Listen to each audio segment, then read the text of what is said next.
David, what do you worship? I don't know. I feel like that I really reserve that word for something. I don't know. Probably the closest thing I could think of would be maybe art. That's a great answer. Yeah.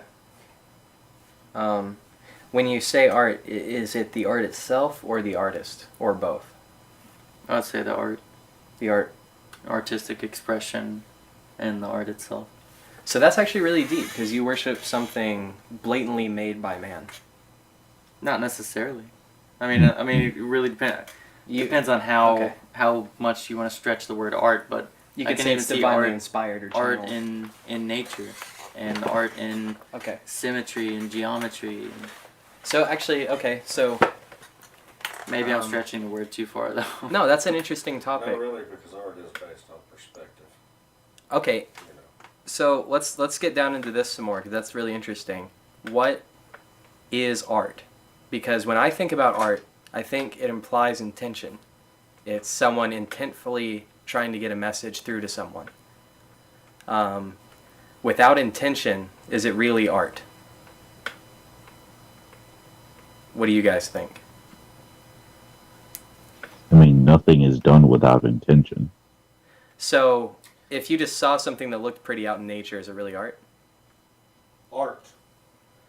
The expression or application of human creative skill and imagination, typically in a visual form such as a painting or sculpture, producing works to be appreciated primarily for their beauty or emotional power. 2.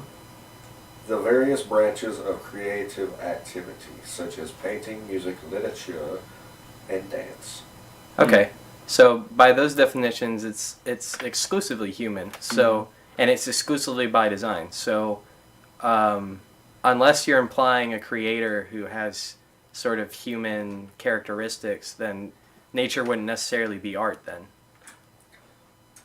Well, the Bible specifically says that we're made in God's image anyway. So, I mean, if you kind of follow that sort of whole logic, then we are art in and of ourselves, just like the earth is art, but just from his source. Maybe I'm splitting hairs here, but that definition said like human activity, like human expression. So maybe maybe I'm God's splitting human. hairs here. Maybe I don't know how heavy Webster got into like throwing God in on Right. definitions. Like, well, Yeah. when God does it, we call it this. But no, I think it's important though to lock down a definition of something, like because if we're going to talk about word, it's good like you just did to get Right. the definition. That way we're all on the same page about what this means. It is good to lock down the definition that we're using. That way we're not dancing around it. It's like we know what the thing is. Right. You don't want to get lost in semantics. Right. But I mean, I guess that you could look at that either way. You know, if you believe in a creator, I guess you could say the world is all of its art. If you don't, then I suppose it's not art. Is my understanding of that.